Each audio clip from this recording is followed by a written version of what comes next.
consegui ouvir direito, no meio que ele estava falando começou uma furadeira, não sei se ele me apresentou, mas eu sou a professora Bárbara, sou professora de Geografia, atuo com Pedro em alguns dos projetos que a gente faz aí sobre educação popular, e hoje ele não poderia estar aqui, né, ele estava em campo, estava com trabalho, e ele pediu para eu assumir essa mediação, e graças a Deus ele conseguiu chegar a tempo, mas ele ainda quis manter essa questão da mediação. Eu preparei uns slides só para a gente saber, não perder o curso de quais são as primeiras duplas a apresentar. Espera só um minuto que eu vou compartilhar minha tela com vocês. Então, aqui, um pouquinho.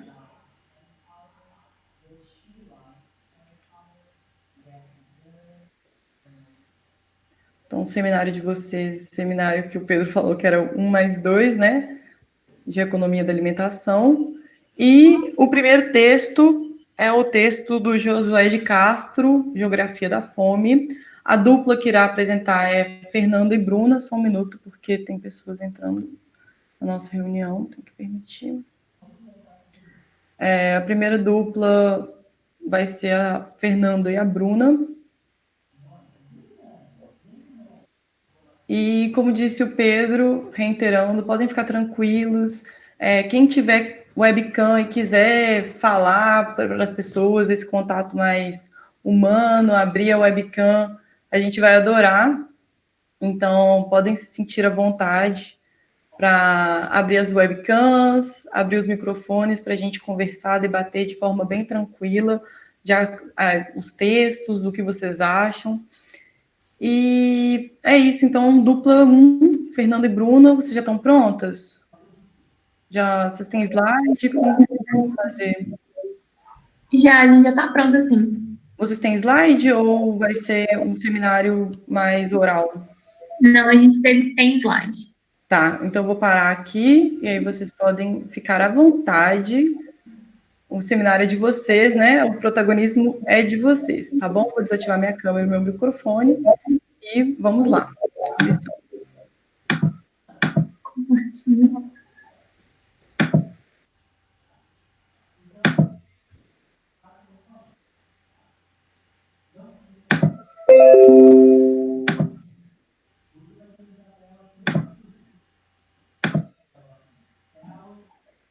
Apareceu para todo mundo? Sim. Apareceu. Apareceu. Então, ok. Você vai começar, Bruno?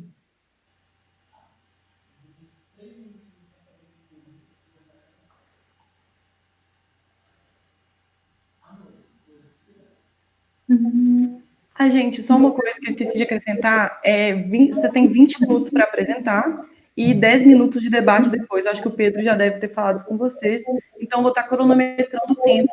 Aí, para os 3 grupos apresentarem hoje, a gente tem que seguir direitinho o tempo. Então, quando for mais ou menos 19 minutos, se o grupo não tiver terminado de apresentar, eu vou interromper a apresentação e falar 1 minuto para vocês finalizarem. Tranquilo? Então, voltando à apresentação aí de vocês. Ok. Então, a Bruna, ela vai começar falando para vocês sobre o prefácio do autor, né? Porque o nosso trabalho, a gente usou como base o livro do Josué de Castro, Geografia da Fome, e a gente vai falar do prefácio do autor e da introdução. Então, a Bruna, ela vai iniciar com o prefácio do autor. Tá todo mundo ouvindo? Só para me saber. Tá, estamos te ouvindo. Sim. Ah, não, então tá sim. Deixa eu ver. A Bruna, a ligação dela caiu?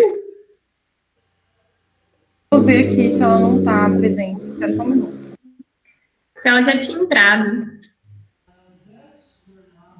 Parece que ela está presente. É Bruna Dias? Ela está presente. Acho que ela não está conseguindo falar.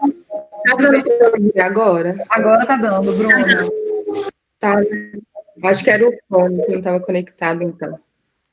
Então, gente, boa tarde. Eu sou a Bruna e a Fernanda, né? Ela já falou também. A gente vai apresentar a respeito do prefácio do autor e a introdução, né, no livro Geografia da Fome, do Josué de Castro. Pode mudar o slide, Fernando. Nessas partes do livro, né, no prefácio, na introdução, o Josué de Castro ele apenas vai expor, né, as temáticas que vão ser tratadas no restante da sua obra. E ele vai trazer junto também os métodos de estudo, né, que ele pretende usar, que ele usou, né, para estudar o fenômeno da fome. Bom, a gente trouxe aqui a citação que está presente no livro, né, do filósofo Bertrand Rousseau, sei lá, não sei como fala muito bem, em que ele diz assim: nunca houve um momento histórico no qual o concurso do pensamento e da consciência individuais fosse tão necessária e importante para o mundo como em nossos dias. Ele fala também, né, que todo homem, qualquer homem comum, ele pode contribuir para a melhoria do mundo. E o Josué de Castro, né, ele traz essa citação falando que foi nela, né, que ele encontrou justificativa e motivos, assim, para elaborar, assim, sua obra e a publicar, né, vendo, assim, que qualquer ajuda é bem-vinda, né, em prol de ajudar nesse problema da fome. Bom, no prefácio do autor, o Josué de Castro, ele já inicia dizendo que, assim, em comparação com as outras calamidades que assolam o mundo, como, por exemplo, epidemias, guerras, pestes, né, desastres naturais, a fome é que é menos debatida e menos conhecida em suas causas e efeitos. E isso, assim, se contradiz, porque a gente vê que a fome, ela possui um estrago maior para o mundo do que as guerras e as epidemias juntos. Nisso, o autor, ele traz, né, uma explicação para isso ocorrer. Ele fala, né, que a fome, assim como o sexo, eles são caracterizados como instintos primários do ser humano. E em um mundo racional, né, como o nosso, um mundo onde se valoriza a razão, os instintos, eles são totalmente desprezíveis, né? Então, a fome, ela passa a ser considerada na sociedade como um tabu. E para que essa situação, que essa visão fosse mudada, foi necessário que ocorresse, né, duas terríveis guerras mundiais e uma tremenda revolução social, que foi a Revolução Russa, né, nas quais vieram a morrer 17 milhões de pessoas, e dessas 17 milhões, 12 milhões de pessoas morreram de fome. E foi só assim, então, que a civilização ocidental, né, ela passou a perceber que a fome é realmente uma realidade gritante, extensa e existente, né, em todo o mundo. Bom, a respeito do seu método de estudo, o Josué de Castro, ele inicia o seu estudo no Brasil. E através desse estudo, ele busca o quê? Ele busca conciliar a análise sociológica da fome com a sua análise biológica. Ele também pretende, né, encarar o fenômeno da fome a partir dos princípios geográficos. Ele fala, então, da análise da localização, da análise da extensão, né, do estudo da causalidade, da correlação e da unidade terrestre. E ele também fala que ele vai buscar, né, analisar o fenômeno da fome coletiva. Ele diz assim no livro que esse é o objetivo nuclear do seu trabalho, ou seja, o estudo dessas coletivas fomes espaciais, né, existentes no Brasil e no mundo. Então, né, no seu estudo no Brasil, o Josué de Castro, ele dedica 2 volumes da sua obra a estudar o nosso país e 2 volumes para o resto do mundo inteiro. Porque, segundo ele, assim, o nosso país, ele possui um vasto território, tem diferentes tipos de climas, né? Então, apresentaria, assim, condições ideais para se fazer uma larga investigação, né? Um largo estudo do problema da alimentação e da fome. Porém, ele deixa bem claro, né, no seu livro, que há um perigo, né, dessa publicação separadamente do estudo da fome no Brasil em relação ao estudo da fome no restante do continente.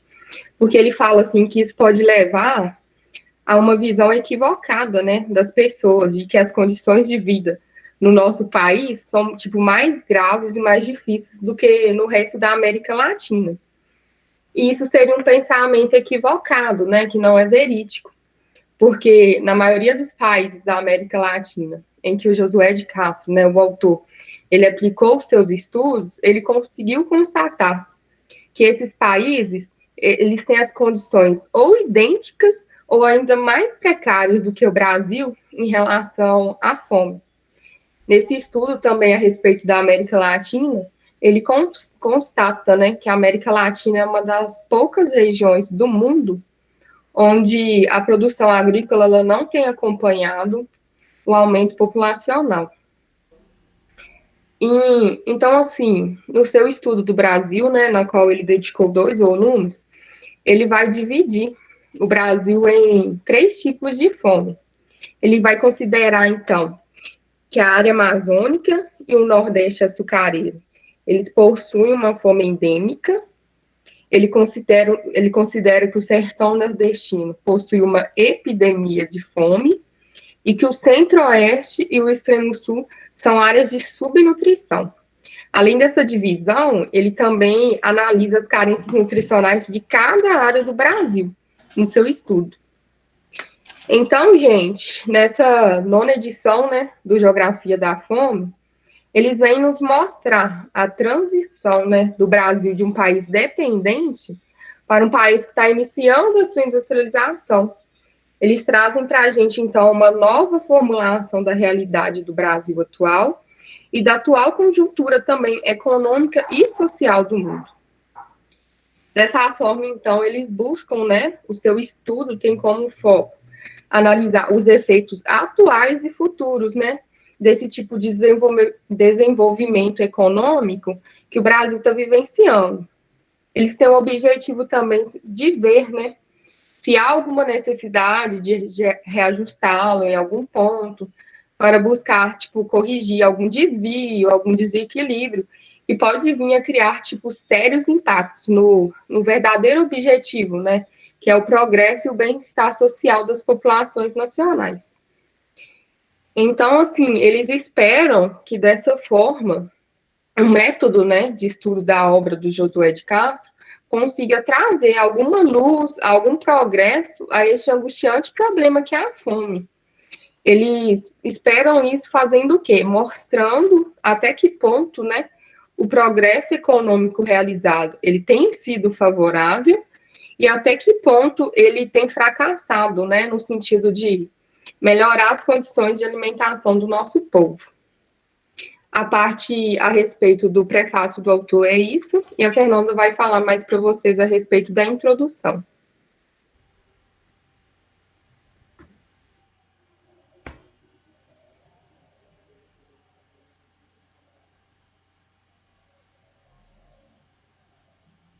Seu microfone está mudo, Fernanda. Fernanda, você pode ativar seu microfone, ver se você consegue ativar seu microfone, por favor?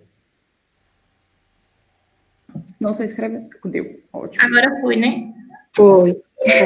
Tranquilo. Tinha saído. Agora tá dando pra escutar? Estamos te escutando. Pode ir. Então tá. Então eu vou falar para vocês agora um pouco da introdução do livro do Josué de Castro, Geografia da Fome. O Josué de Castro ele vai iniciar a introdução mostrando uma visão equivocada que muitas pessoas têm ainda em relação à fome na América, né? Porque apesar da América possuir enormes reservas naturais, né, muitas dessas reservas inexploradas, ter tanta terra à disposição de pouca gente, ainda assim, a gente ainda não dispõe do mínimo indispensável de alimentos para satisfazer as necessidades da população. A verdade é que a gente está muito longe disso, né? Os inquéritos sociais e os levantamentos estatísticos que o Josué de Castro realizou em diferentes zonas do continente americano mostraram que, por toda parte, as populações americanas continuam expostas, sim, às consequências da fome e da subnutrição. O Josué de Castro também vai falar sobre as carências alimentares nas diferentes áreas do continente, né, que uma das mais graves misérias das terras da América é o estado de fome em que vegeta as populações do continente. E não só as populações da parte mais pobre da América, que é a América Latina, mas também as populações da parte mais rica e civilizada, que é a América Inglesa. O Josué de Castro dá até um exemplo disso, falando do velho sul agrário dos Estados Unidos, que muitas pessoas continuam a morrer de fome e também a sofrer consequências diretas de doenças que são causadas pela fome, pela subnutrição, por uma alimentação precária, né? E na maior parte do continente americano, né, da América Latina, o fenômeno é mais grave. Mais de 2/3 da população da América Latina passam fome, sendo que algumas zonas a fome ela alcança 3/4 partes da população. Além disso, na América Latina, a gente também tem vários tipos de carências alimentares, que são carências proteicas, minerais, vitamínicas. Então, encontro de todos esses tipos de carências alimentares no continente americano. E 120 milhões de latino-americanos sofrem de uma ou mais dessas carências alimentares, e isso vai os predispor a várias doenças intercorrentes. Agora eu vou falar para vocês um pouco da alimentação do brasileiro. O Josué de Castro, ele caracterizou a alimentação do brasileiro como uma qualidade nutritiva muito precária, né? Ele fala que nas diferentes regiões do país, elas apresentam padrões dietéticos que são incompletos e desarmônicos. Em algumas regiões, esses erros, esses defeitos, eles são mais graves. E a gente tem uma fome coletiva, né, uma fome crônica. Em outras regiões, eles são mais discretos e a gente tem a subnutrição. Essas situações de fome, elas são causadas mais por fatores econômicos sociais do que por fatores geográficos. Porque como a Bruna disse, eu falei também, o continente americano, o Brasil, ele tem uma vasta extensão territorial. Então, com todo esse território, né, o Brasil é um país tropical, então tem vários tipos de climas, seria possível, sim, produzir alimentos suficientes para nutrir totalmente a população.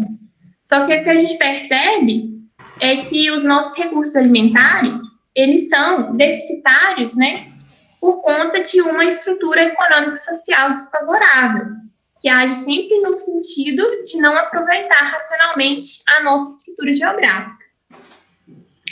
O Josué de Castro ele vai dividir o Brasil em 5 áreas alimentares.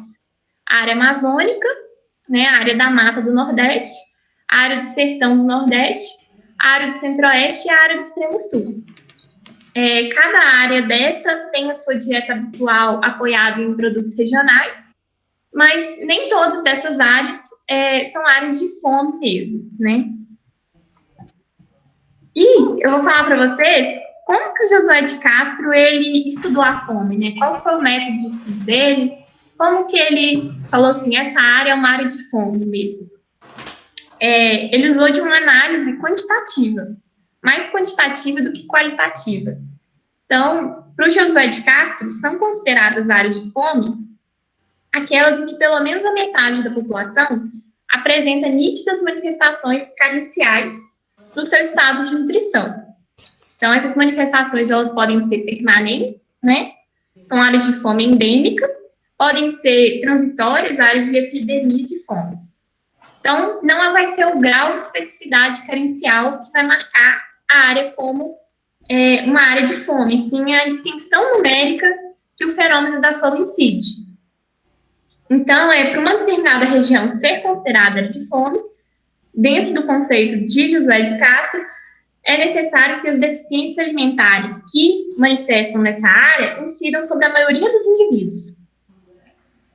Dessas 5 áreas, como eu tinha falado, nem todas são áreas de fome. Somente a área amazônica, a área da mata do Nordeste e a área do sertão nordestino. Porque nessas áreas vão viver populações que exibem as marcas inconfundíveis da fome coletiva. Já no extremo sul e no centro-oeste, a gente vai ter a subnutrição. Por quê? Apesar dessas 2 áreas não serem áreas de fome, elas têm, sim, algumas deficiências alimentares.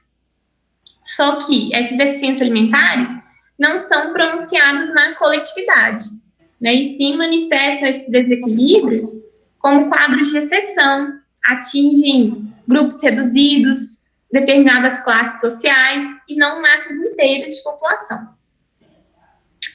Então, agora, né, fechando, nos próximos capítulos, o Josué de Castro, ele vai dividir um capítulo para falar de cada área de fome. E em um só capítulo ele vai unir as áreas de subnutrição. Isso porque, para ele, é mais importante ele exemplificar, ele explicar mais as áreas de fome do que as áreas de subnutrição, por ser o tema principal do seu livro, né? Então é isso, gente. Obrigada. Se tiverem qualquer dúvida, podem perguntar. Ótimo, Fernanda. Ótimo, Bruna. Espera, gente, vocês podem, por favor, só fechar o microfone de vocês? Por favor, Fernanda e Bruna. Só para não ficar no eco. Obrigada. Só um minuto. Então, agora a gente vai ter as duplas que vão debater, né? Que é a dupla da Isadora, dupla 17, Isadora e Fernando Soares. Gente, algum de vocês tem dúvidas sobre o que a Fernanda e a Bruna falaram? Algum de vocês quer falar alguma coisa? Pedro, você vai deixar para falar mais no final? Na verdade, eu só queria fazer um comentário sobre a falta que faz uma salva de palmas numa apresentação online. Qual é a forma que vocês sugerem para fazer essa salva de palmas online, gente? Qual que é o jeito que o pessoal está fazendo aí? Ah, gostei aí, Francisco. Boa. Boa. Palmas, beleza. Eu vou fazer palmas também, porque eu não tenho isso. Ou pode Legal. todo mundo abrir o microfone e bater palma. Vai ficar tudo melhor.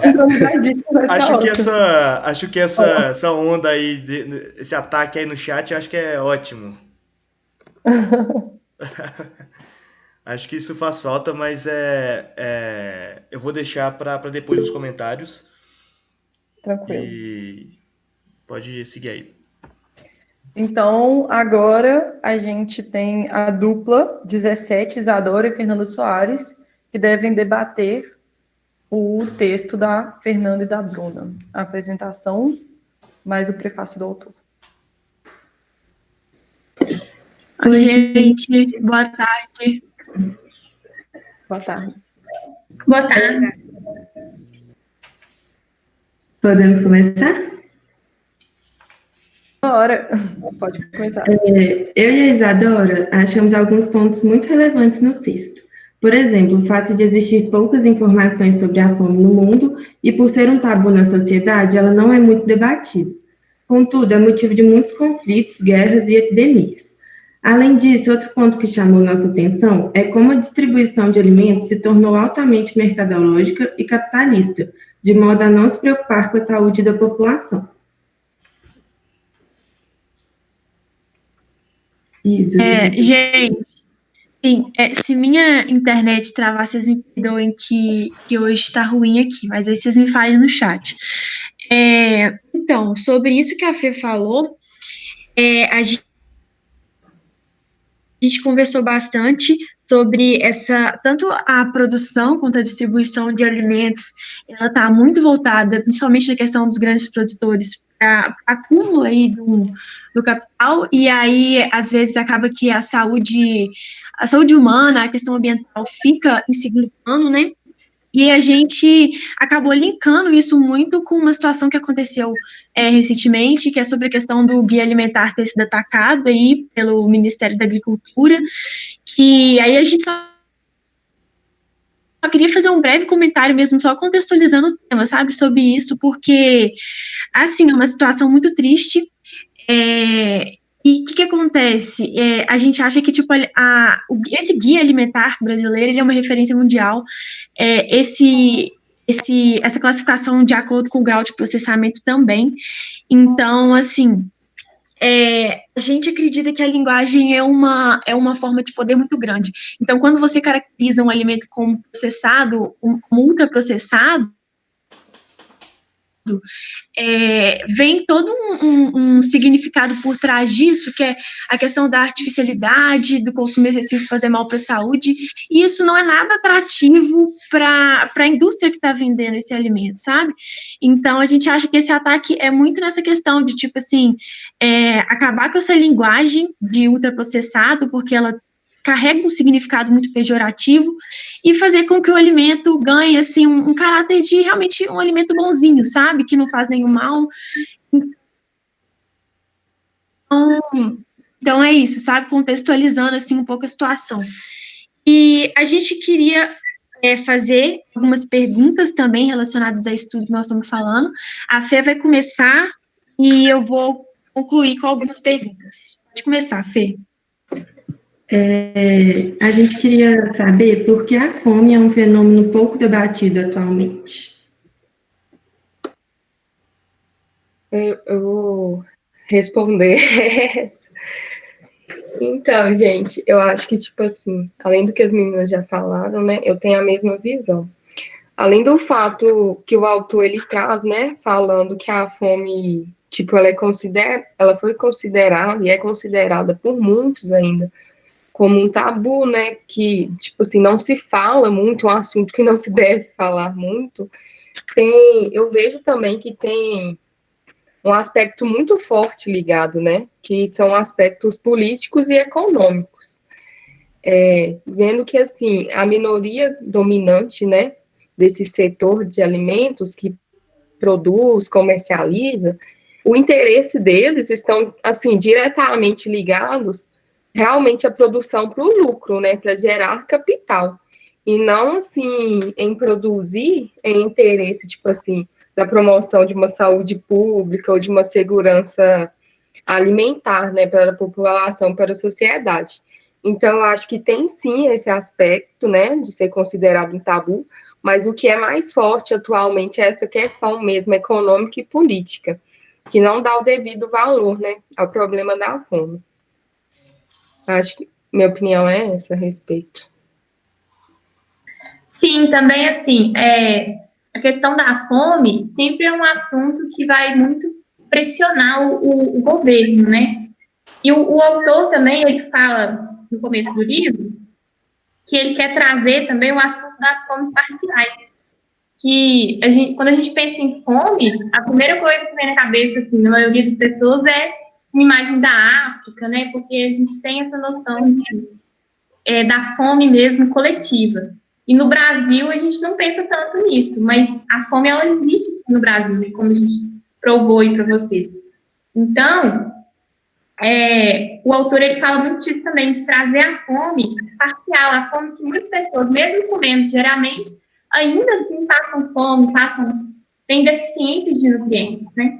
E esse assunto também é bem importante de trazer.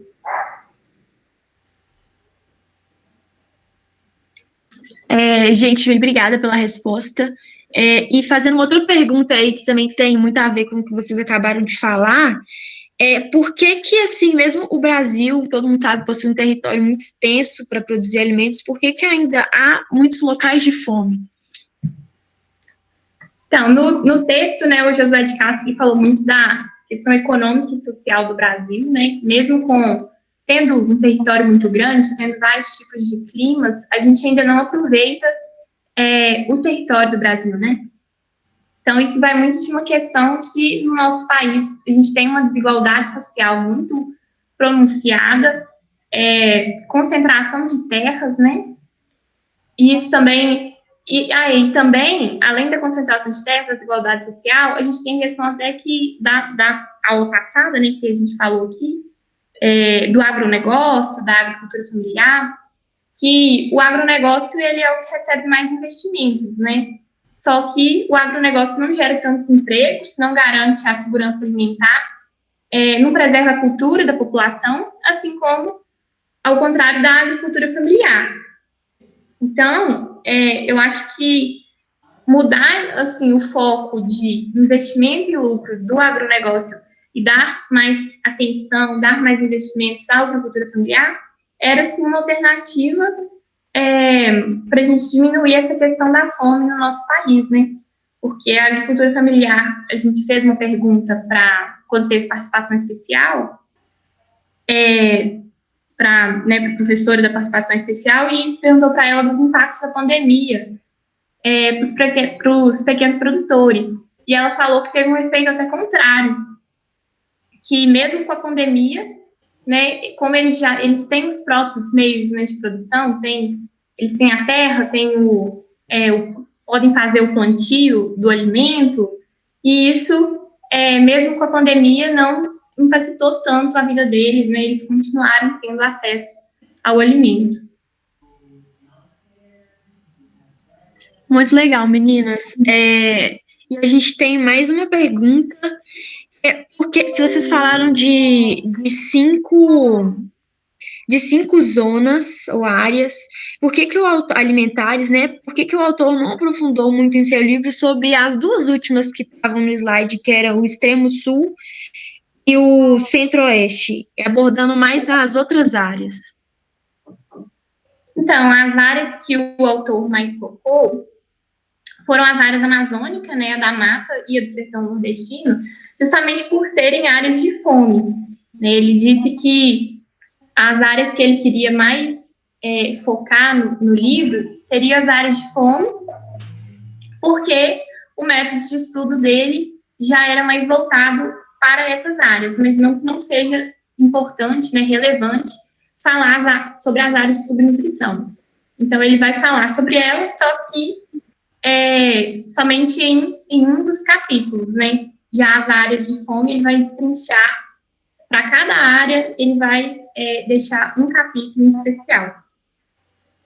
Então, foi isso, é mais uma questão de foco, né? Onde ele queria depositar mais estudo, né, nas áreas de fome do que nas de subnutrição. Muito legal. Obrigada novamente. Gente, era isso que a gente tinha para perguntar e debater, se alguém tiver mais alguma consideração. Obrigada a vocês. Tranquilo, meninas. Alguém mais quer falar alguma coisa, gente? Tem alguma pergunta para o grupo? Não? Professor Pedro, você quer falar alguma coisa? Não. Tá tranquilo aqui. Então tá. Então vamos fazer o seguinte, vamos passar para os próximos grupos, aí no final de todas as apresentações, eu e você, Pedro, a gente fala alguma coisa, se a gente tiver para falar. Perfeitamente. Então, o próximo grupo é a dupla 2, de Catarina e Antônio, que serão as apresentações. E os debatedores serão o Thiago Gilmar e Gabriela e Tabata. Então vamos começar com Catarina e Antônio. Vocês estão aí, Catarina e Antônio? Oi. Oi, tudo bom? Vocês têm slide? Sim, eu vou colocar para apresentar aqui. Tranquilo, fica à vontade. Tá aparecendo? Ainda não. Agora tá. Pronto. Então, novamente, boa tarde. Eu e a Antônia, a gente vai apresentar a área amazônica. A região amazônica estende-se para o norte até o sistema montanhoso das Guianas e para o sul até alcançar a região semiárida do Nordeste brasileiro. Nessa região florestal vivem disseminadas 6 milhões de pessoas, com população de tipo homeopático. E aí o Josué de Castro caracterizou como gota de gente salpicada, chegando a atingir uma concentração de 1 habitante para cada quilômetro quadrado de superfície. E desde os primeiros tempos de colonização, Portugal incentivava a colheita dos produtos da floresta. E até hoje as populações têm vivido quase que exclusivamente da coleta dos produtos nativos, da caça e da pesca. Desculpa. Da colheita de sementes silvestres, frutos, raízes e cascas de árvore. Apenas em zonas limitadas se estabeleceu uma cultura de produtos como mandioca, milho, arroz e feijão. E somente nos últimos anos e nas proximidades dos centros mais populosos, como Belém, estão sendo realizados outros trabalhos agrícolas, objetivando a horticultura e avicultura. e assim se constitui a alimentação do homem da Amazônia, que é uma alimentação pouco trabalhada e pouco atraente, e apresenta até hoje em suas características uma predominância da influência cultural indígena. O alimento básico da dieta é a farinha de mandioca, que é feita a partir da mandioca amarga, marinotilíssima, não sei se a pronúncia está certa, e ela é preparada por processos especiais que proporcionam ao produto uma maior riqueza em polvilho. E esse tal tipo de farinha, regionalmente chamada de farinha d'água, constitui um complemento obrigatório de quase tudo que se come na região. O uso mais abundante se fazia sob a forma de farofas, o mingau, beijus e bebidas fermentadas, como o caium, que é essa imagem de baixo. E aí, um tipo de mingau muito característico da região é o chibé, que é a imagem de cima. É preparado com a farinha de mandioca e, às vezes, adoçado com rapadura. E o seu preparo é de técnica indígena, na verdade, os dois são. E a produção dele é muito próxima do atolé de milho que é produzido no México. E em certa região do Baixo Amazonas, os trabalhadores se alimentam dias seguidos exclusivamente com mingau de mandioca. Com a massa de mandioca bem amassada, preparam infinita variedade de pastas conhecidas pelo nome de beijus, variando em forma, tamanho, consistência, tempero e gosto. Aí o autor tem vários exemplos do beiju-açu, beiju-sica, beiju-membeca, beiju-peteca e beiju-toteca, que eu não conheço, eu até pesquisei no Google, mas eu também não achei lá muitas explicações sobre como é que funcionava cada um. Na Amazônia, mistura-se farinha a outros produtos, sejam incipientes da agricultura regional, sejam produtos silvestres, frutos ou sementes da floresta equatorial, elementos da fauna regional, principalmente da fauna aquática. Como são limitadas as possibilidades de caça, assim a pesca contribui muito mais para a dieta local com elementos mais ricos e variados. Sejam peixes de água doce, como o piracuí ou pirarucu, e o peixe-boi, ou crustáceos e moluscos, camarões, siris, aviús, caranguejos e ostras, mas também tartarugas e seus ovos. Entretanto, com uma colheita intempestiva dos ovos e a mortalidade alta dos adultos, né, tanto das tartarugas quanto dos peixes, vem fazendo com que a diversidade aquática da Amazônia tem caído muito. E é nesses produtos de fauna aquática que se resume toda a fonte para o abastecimento de proteínas animais, desde que a criação doméstica é muito exígua na região. A vegetação nativa impede o crescimento de vegetações rasteiras para pastagem e o clima local com seu excesso de umidade predispõe o gado à ação maléfica dos insetos transmissores de doenças. E aí mostra a criação essas imagens da criação do gado na época de enchente, né, que os criadores, desculpa, colocam o gado nessas jangadas, que aí o autor chamou de giraus ou maromba. Com a dificuldade para a criação, a Amazônia dispõe hoje de apenas 2/5 do rebanho ideal capaz de alimentar convenientemente suas populações. Além de que esse rebanho se concentra em pontos de difícil acesso e em áreas concentradas, enquanto a população humana está dispersa pela região, criando um sério problema de transporte. Sendo assim, os alimentos como carne, leite, seus derivados, como a manteiga e o queijo, não fazem parte da alimentação habitual da Amazônia. A carne é só seca e salgada e o consumo de leite é extremamente baixo. A dificuldade para a criação de galinhas também faz dos ovos alimentos de luxo. Portanto, para ter carne fresca, resta somente o recurso da caça. E aí é a anta, o pato-bravo e o macaco. Cerca de 60 mil quilômetros quadrados da Amazônia são constituídos de terras baixas e inundáveis, onde se concentram 80% das populações e a maioria dos campos de agricultura. E aí, essas terras baixas, elas são as terras férteis, porque quando elas enchem, o rio traz vários sedimentos. E fora essa terra baixa, o restante da terra, ela não é muito fértil e também a chuva lava muito o solo e também o intemperismo empobrece. Então, essas populações, elas são meio que obrigadas a manter uma agricultura seminômade, que é eles derrubam a floresta e semeiam um pouco de milho, arroz e mandioca, aí eles colhem e em seguida eles têm que mudar para outro lugar e abrir outra clareira. A farinha de mandioca e um pouco de feijão e arroz produzidos nessas áreas inundáveis ou exportados de outras regiões do país peixes, crustáceos, carne e ovos de tartaruga e tracajá, além de alguns jabuti morto em queimadas, compõem a dieta local. A análise biológica e química da dieta amazônica revela um regime alimentar com inúmeras deficiências nutritivas. As populações têm pouco apetite, vivem em estado de anorexia crônica devido à falta de vitamina C e de determinados aminoácidos no seu regime alimentar. Entretanto, para analisarmos adequadamente a alimentação amazônica, é necessário levar em consideração variantes fisiológicas, como o clima, né? Vários fisiologistas vêm estudando que uma baixa constante do metabolismo basal dos habitantes das regiões tropicais. Enquanto um consumo de 2.000 calorias, em média, de 1.500 a 2.000 calorias, é suficiente para um indivíduo que vive nessas condições tropicais, esse mesmo tipo de alimentação seria fatal em zonas de clima frio ou temperado. E com esse consumo de mais ou menos 2.000 calorias, cada indivíduo na região tropical consegue cobrir suas despesas básicas e realizar um pouco de trabalho, com um ritmo descansado e uma produtividade limitada. Quase se dispondo... E aí, como eles quase se dispõem, né, somente de proteínas vegetais, o regime local tem muita deficiência em certos ácidos aminados.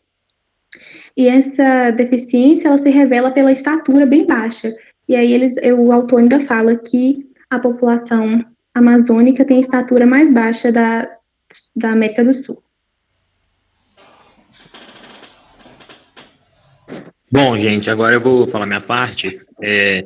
A relação dessa alimentação deficiente, né, de um baixo consumo calórico e relacionado com doenças. Esse baixo consumo calórico, ele faz com que tenha deficiência em certas vitaminas e sais minerais. A falta de cálcio, por exemplo, deu grande incidência de cárie na população. Deu grande incidência de cárie na população, principalmente nas áreas urbanas, e a falta de ferro, um tipo de anemia, que foi reforçada através de uma verminose própria da região. A falta do sódio, por exemplo, foi uma das principais, foi principal na população indígena, que levou a problemas renais, insuficiência suprarrenal, esse tipo de doença. A carência de vitaminas do complexo B, particularmente a vitamina B1, levou a uma epidemia de beriberi, né, na mesma época que começou a exploração do látex, os seringueiros na Amazônia. E, além disso, um grande índice de mortalidade infantil na região foi demonstrado nessa época. Eu tenho uma anotação aqui, só para vocês terem ideia, em Manaus alcançava 239 crianças mortas antes do primeiro aniversário para 1.000 nascimentos. Era índice acima de países países desenvolvidos que tinham políticas de integração e políticas sociais são muito inferiores a isso. Pode passar, Catarina. Esse problema, problemas na Amazônia, né? O ciclo da exploração da borracha, que foi totalmente para exportação, foi algo que foi uma exploração comparado à época do Brasil colônia, totalmente voltada para o exterior. Não houve desenvolvimento da região com relação a essa exploração. Com isso, havia necessidade da reforma agrária para incentivar mais culturas e não somente a borracha. E esse não desenvolvimento de culturas foi diretamente relacionado a esse índice de mortalidade infantil elevado na região. Pode passar. Então, as mudanças necessárias para esse quadro, né, reverter esse quadro, de acordo com o livro, é a conquista amazônica.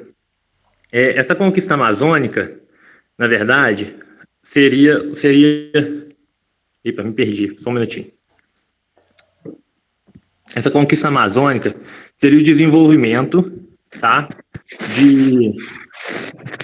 Seria um desenvolvimento da região através da reforma agrária.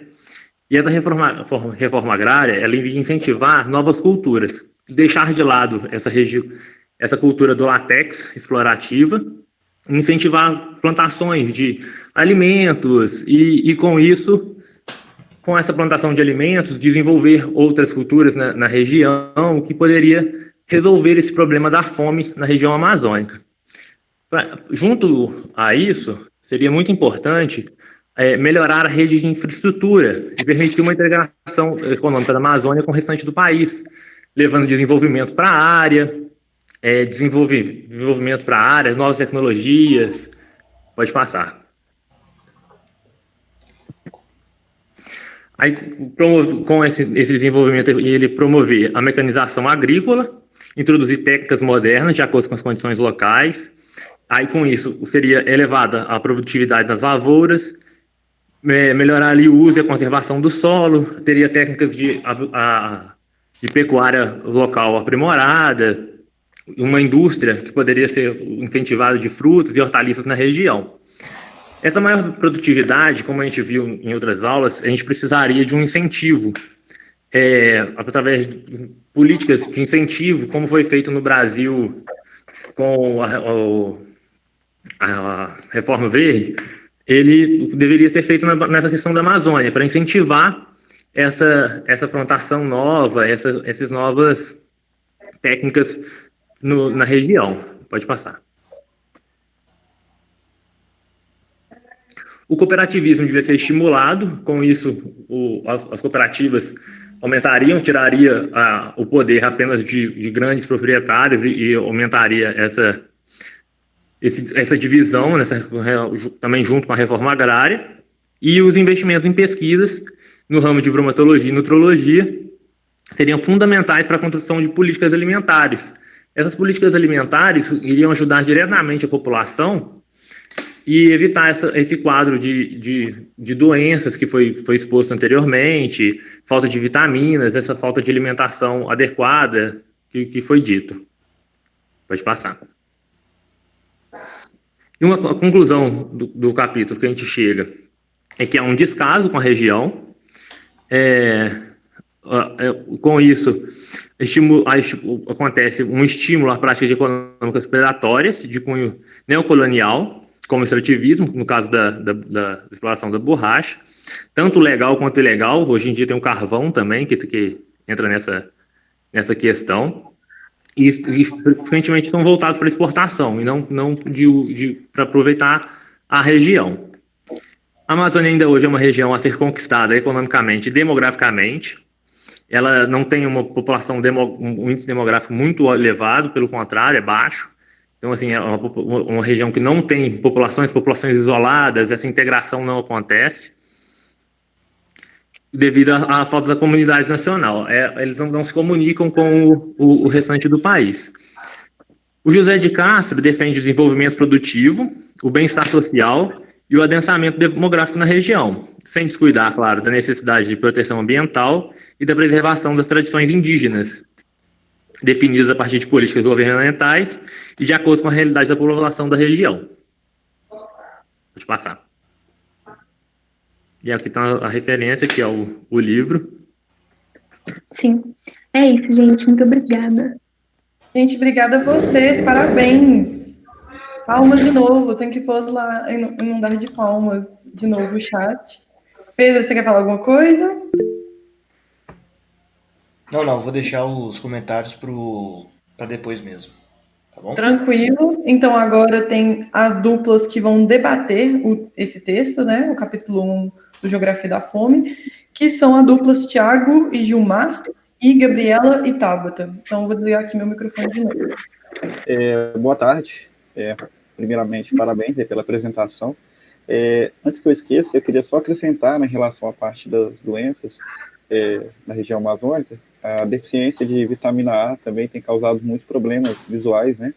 Em alguns casos até cegueira, e também a tuberculose, né? Principalmente em Belém, né? Por ser uma região mais habitada, né? Acabou disseminando a tuberculose para as populações mais camponesas, digamos assim, né? Principalmente através dos transportes, né? Fluviais e até mesmo pela linha de ferro lá de Bragança. Só um minutinho, Thiago. Você falou da tuberculose, ele tem também relação direta com essa questão da exploração da área do látex, quando começou esse transporte, foi aí que espalhou essa tuberculose pela Amazônia. Ah, sim, entendi. Boa tarde. Tá dando para me escutar? Eu te escutei. Você pode aumentar um pouquinho o seu microfone? Porque tá muito baixo. Vê se você consegue. Peraí, rapidão. Ok. Melhorou? Melhorou. Vou desligar o meu, vai ficar melhor. Pode falar. Deu? Agora tá ótimo, tá ótimo. Eu queria só acrescentar um ponto que eu achei muito interessante no texto, foi sobre a influência cultural que teve na Amazônia, que, que a maior influência, né, foi da cultura indígena sobre as outras culturas, né, no caso portuguesa e negra, porque de acordo com Bertino Miranda, em seu livro, né, ele declarou que na época era considerado infame todos aqueles contatos, né, que os brancos e os índios tivessem com o povo negro, fazendo ter essa grande influência sobre a cultura, né?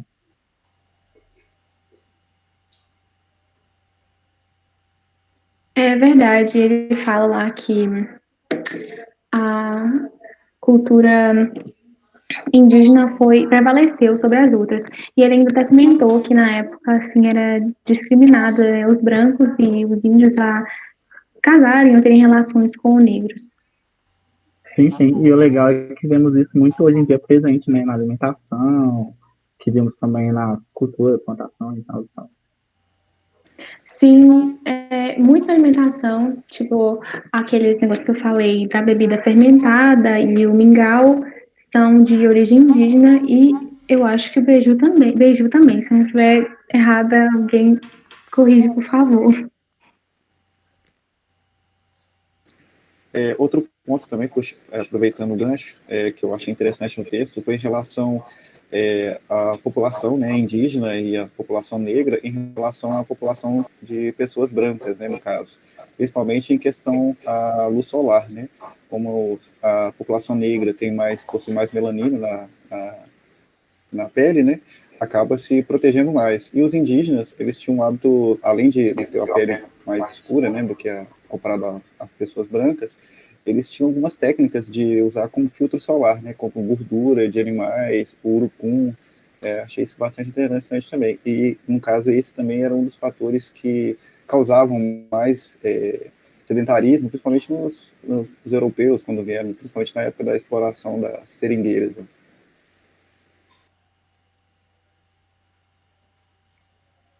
Eu acho que você comentou do calor no final, não comentou? Desculpa, eu esqueci essa ligação, não estava escutando direito. Isso, exatamente. Pois é, sim, eu achei muito interessante essa questão de como o clima interfere no metabolismo deles e aí acaba interferindo na alimentação, sabe? Falou que, tipo assim, por causa do calor extremo e a umidade alta, eles conseguem comer tão pouco e continuarem saciados. E outra coisa que eu achei muito interessante no texto, que assim, nem deu para abordar muito na apresentação, foi a questão de todo mundo falar que índio é preguiçoso, né? Porque acho que todo mundo já escutou isso. E aí o Josué de Castro, ele explica nesse capítulo que não é que ele seja preguiçoso, mas é por causa é tipo uma adaptação ao clima. Ele faz isso porque, tipo assim, ele tem o trabalho reduzido porque ele come menos, porque não tem tanta oferta de comida, e por causa do calor, ele tem que comer menos. Então, aí, tudo integrado faz que eles não sejam, tipo, uma população muito ativa. O clima interfere, né, lá na Amazônia, ele interfere diretamente em praticamente tudo, tanto na alimentação quanto na população em si, né, que prevaleceu e mostra até essa questão de trabalho, o cansaço, porque realmente trabalhar embaixo de um sol é muito mais complicado. Então essa questão da preguiça que foi foi dita aí pela Catarina é relação ao clima. Então, o clima interfere não só na Amazônia, mas acho que no mundo inteiro. Qualquer população sofre interferência do clima. Sim, outro ponto também que eu achei muito interessante em relação ao clima, né?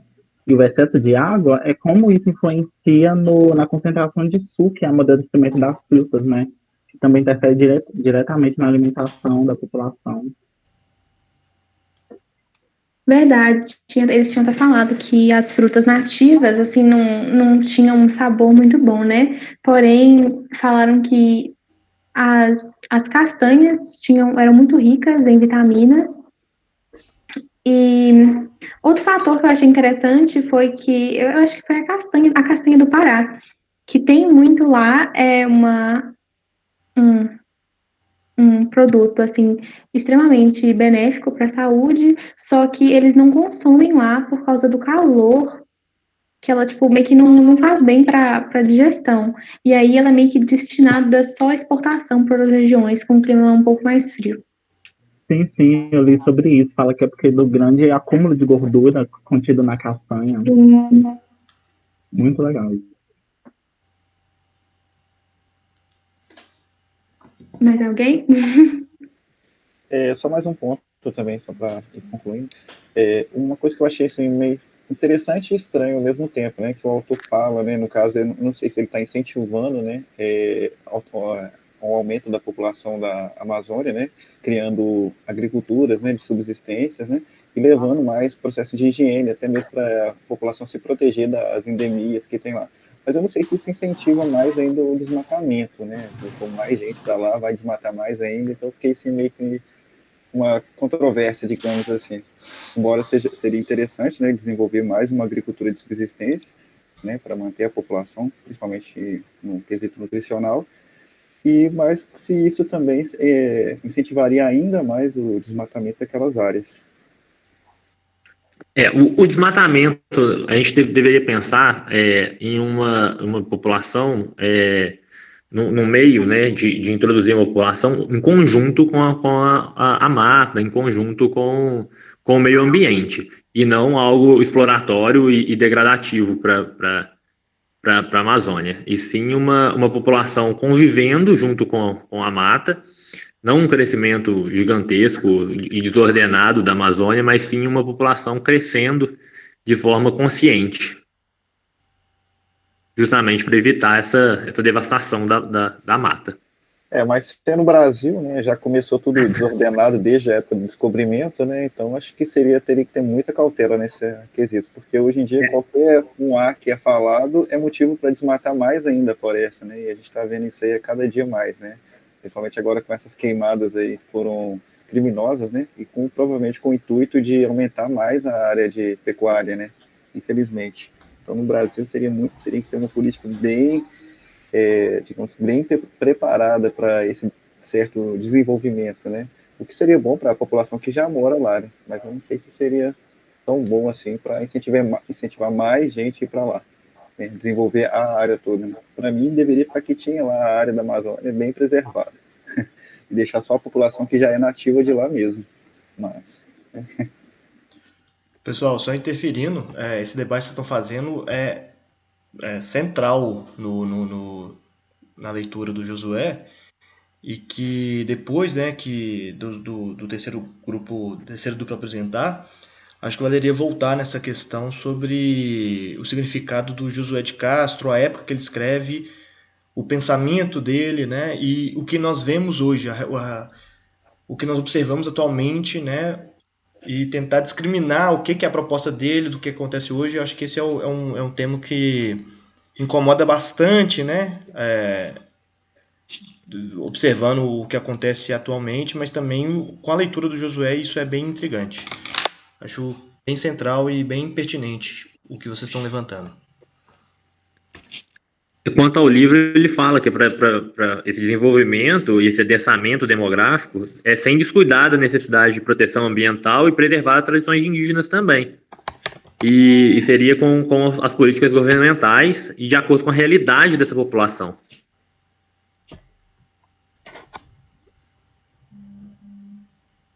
Eu acho que hoje, tipo assim, atualmente, eu não sei se na época do Josué de Castro já falava sobre agroecologia, né? Mas eu acho que hoje caberia muito fazer um tipo de produção mais agroecológica lá. Porque aí teria como produzir alimentação mais integrada à natureza, sem desmatar tanto. E outro fator é que não adianta simplesmente chegar lá e abrir mata e produzir um tanto de coisa, sendo que eles não têm meios ideais para transportar, sabe? Fazer chegar em todas essas comunidades espalhadas.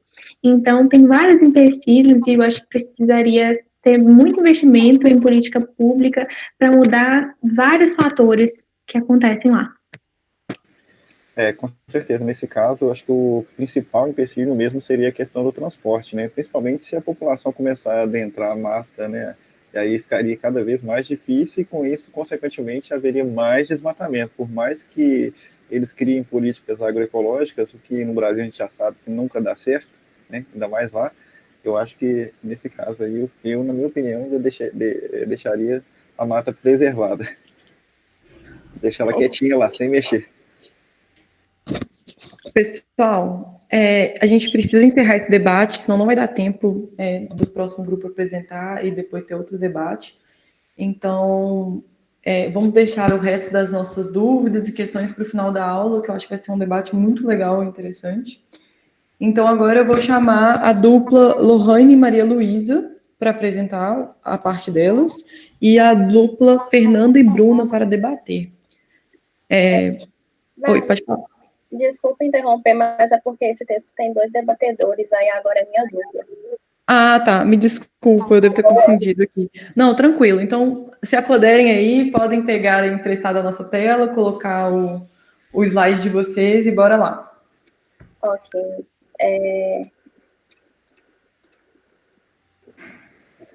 Vocês estão vendo a minha tela? Sim, estou vendo. Beleza. Tô deixando esse negócio aqui sumir, porque atrapalha eu colocar em tela cheia.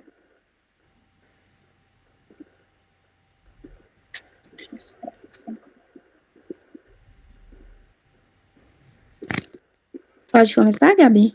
Pode.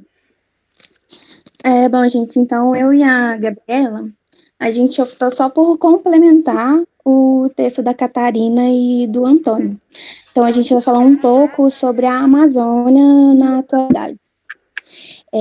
Analisando o texto Geografia da Fome, a gente nota que ele aborda muito sobre a carência nutricional, de como a fome e a miséria é presente nessa região. A região amazônica, ela é marcada por extensas riquezas e uma grande biodiversidade. Mas, ao mesmo tempo que ela apresenta biodiversidade, ela também é marcada pelo quadro da pobreza econômica e miséria social. E isso faz com que se tornem realidades antagônicas, que provocam questionamentos. Principalmente quando a gente analisa, por exemplo, a arrecadação do PIB de algumas cidades que apresentam uma boa arrecadação, mas quando a gente vai analisar o IDH dessas cidades, elas ficam entre as piores.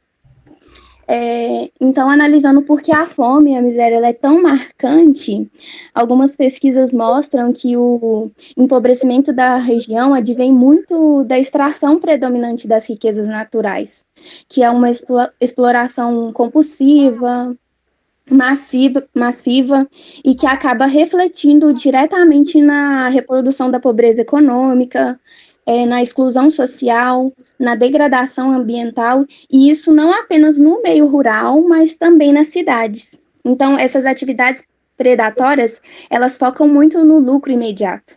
Então, elas não se preocupam com as comunidades que ali habitam. O estado da Amazonas também carece muito de investimentos em educação, saúde, infraestrutura, e isso tudo também contribui para a pobreza.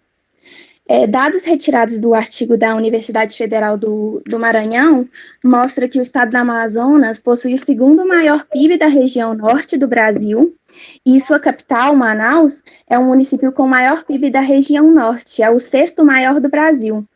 Contudo, Manaus concentra apenas 25% de toda a economia do norte brasileiro. E o fato também do PIB per capita de uma cidade ser alta não significa que a riqueza seja transferida para a população. Um exemplo é a cidade de Coari, que concentra o segundo melhor PIB do estado, mas se encontra na terceira posição do ranking de extrema pobreza no estado. E também fazendo uma análise da população, as crianças que vivem na Amazônia, elas apresentam um grande índice de desnutrição.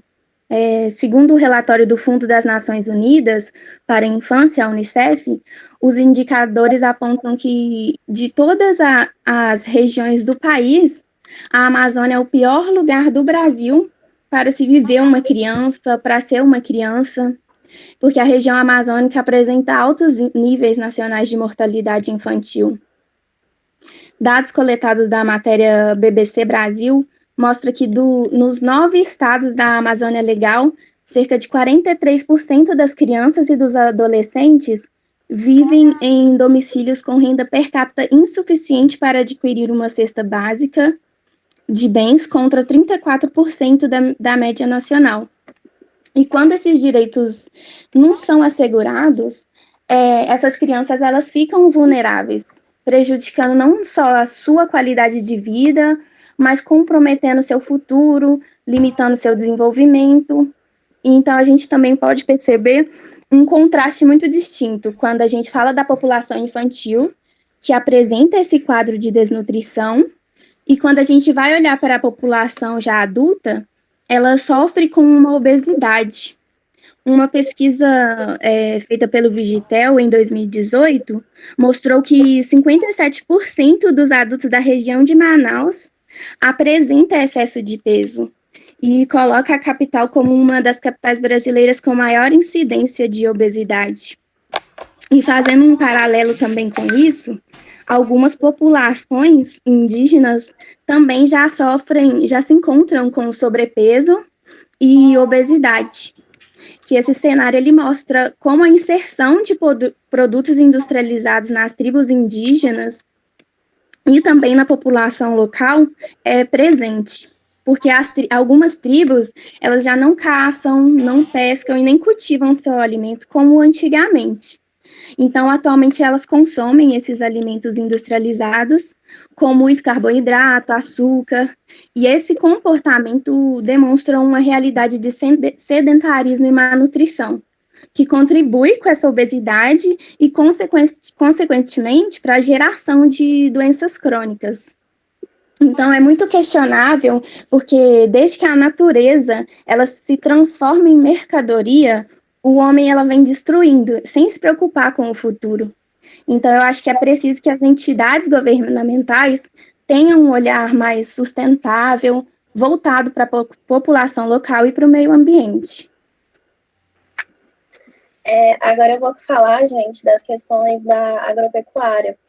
O Josué de Castro, ele fala muito sobre a questão que, às vezes, a Amazônia, pela questão do clima, isso inviabiliza muito tanto a criação de gado, quanto a questão de agricultura e tal, mas a gente quis trazer uma outra visão relacionada com isso, ainda mais na questão da atualidade, depois do advento da Revolução Verde e tudo mais. Aqui eu trouxe um mapa da Amazônia Legal. Eu queria que vocês focassem nos estados do Pará, Mato Grosso e Tocantins, porque a gente vai ver algumas coisas relacionadas com ele mais depois. Aqui, eu trouxe a questão da plantação de soja. A região amazônica, ela tá se destacando muito em questão de produção de soja, ela contribui muito para esse modo, né, de agricultura, não só de soja, mas também de grãos em geral, e também a questão da criação de gado. E esses fatos, né, eles contribuem muito para a questão do desmatamento, como também queimadas, como vocês podem ver que atualmente está acontecendo, e é uma coisa muito complicada, né? Porque a gente vê a agricultura sendo desenvolvida, o gado às vezes sendo desenvolvido, a Amazônia contribuindo para a geração de renda, né? Mas essa renda ela não volta para ela, não é investida nela. Como a Tabata falou, muitos problemas sociais, como fome, mortalidade infantil ainda continua acontecendo. Estava assim na época que o Josué de Castro escreveu o livro e ainda parece que estagnou, sabe? Os modos de produção evoluíram, as coisas na Amazônia, de certa forma, evoluíram na criação de gado, na agricultura, porém, a fome, a miséria e todos os problemas, eles não cessaram. E aí eu vim aqui trazer alguns dados em relação aqui a um site do governo, né, que fala da agropecuária brasileira em números. Aqui fala, né, na questão do valor bruto de produção, que corresponde ao faturamento bruto da pecuária e das principais lavouras. E quando a gente vai ver o ranking dos 10 estados maiores nesse valor bruto da produção, o Mato Grosso se encontra em primeiro lugar. Além disso, também tem o Pará, que apesar de se encontrar em 10º lugar, ainda está entre os 10 estados que mais contribuem para esse valor bruto. Além disso, tem a questão aqui mais da agricultura, né, produtores de grãos em geral, como soja, milho, e o Mato Grosso se encontra em primeiro lugar. E Tocantins aqui em 10º, também a gente vendo, né, que 2 estados da região amazônica contribuindo tanto para a questão de agricultura quanto para a questão de pecuária e das principais lavouras. Além disso, eu trouxe aqui algo mais relacionado com a soja, que são dados de 2018, 2019. Esses dados aqui são de agosto de 2020. Esses aqui já são de 2018, 2019. O Brasil, né, como segundo maior produtor mundial do grão, sendo o Mato Grosso o maior produtor brasileiro de soja. Então, é algo que dá muita indignação na gente, né? Que a gente vê Mato Grosso, principalmente o Mato Grosso, né, contribuindo tanto para essa questão de geramento de renda através das monoculturas, pecuária e tudo mais, e a gente não vê essa renda, essa riqueza voltando para a área amazônica. E aí a gente pode contrastar até isso mesmo, da questão da desnutrição e do consumo de alimentos industrializados, né? Eles tinham potencial, tinham uma riqueza para trazer uma alimentação saudável para a população, mas eles não investem nisso, então a população acaba que, por não ter uma renda tão grande, porque não investe a gente, como fala? Eu esqueci a palavra, desculpa, mas em projetos sociais, né, para melhorar a renda da população, então eles acabam tendo que optar, às vezes, por alimentos industrializados, por serem mais baratos, e também por serem acessíveis, e porque não tem um investimento na alimentação saudável. E aí eu queria finalizar trazendo esse dado aqui, falando que no Amazonas, 54% dos adolescentes acompanhados no SUS consomem produtos industrializados. E esse dado aqui tá no próprio Ministério da Saúde, né? A gente tentou trazer dados de fontes, de certa forma, confiáveis para vocês verem que essa realidade ela não está sendo mentira, né? A Revolução Verde veio com todo aquele discurso falando que ia acabar com a fome, que ia acabar com a miséria. A gente viu, tá vendo na Amazônia, né, ela sendo afetada pela questão da Revolução Verde e a fome não acabou, muito pelo contrário. Então, é basicamente isso que a gente queria falar. Eu espero que vocês tenham gostado e obrigada pela atenção de todos. Nossa, Gabriela, muito boa a apresentação de vocês. Eu achei fenomenal vocês trazerem esse debate para a atualidade, sendo que Josué de Castro não escreveu o livro agora, então muito bom mesmo. Eu vou deixar seria a réplica, né, do grupo para vocês. Vou deixar para o final, porque senão não vai dar tempo de apresentar o próximo grupo. Então eu chamo agora o próximo grupo, que é a dupla 4, de Lohane e Maria Luísa. E os debatedores são Fernanda e Bruna. E no final da aula a gente vai fazer um debate geral sobre todas as questões que vocês levantaram, fantásticas. Pedro, você quer falar alguma coisa? Não, só que tô gravando esses seminários aqui, eu tô querendo mandar lá para a ONU para substituir o discurso de ontem. Nossa Senhora! Muito obrigada. Pode mandar que a gente vai fazer sucesso, viu? Porque depois não tem nada que aquilo. Justo. Então, gente, eu vou chamar aqui o próximo grupo, só para poder apresentar. Só vou pegar aqui o nome do grupo, espera só um minuto. Isso, é o grupo da Lohane e Maria Luísa, dupla 4. Oi. Também? Vocês têm slide? Boa tarde. Vou apresentar a tela aqui. Tá bom, pode ficar à vontade.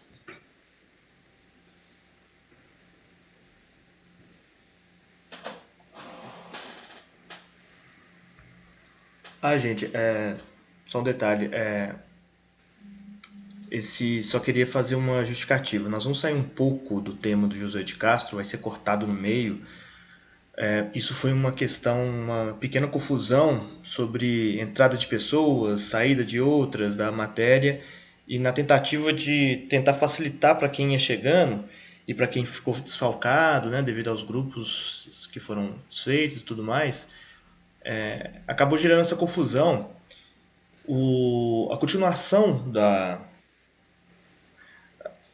faltaria para a gente aqui o capítulo do Nordeste Açucareiro, que é um outro local com fome endêmica, mas, em compensação, vai ter nos seminários a área do sertão nordestino, sertão semiárido. Eu sempre esqueço qual que é o nome que o Josué... Estou aqui com o nome.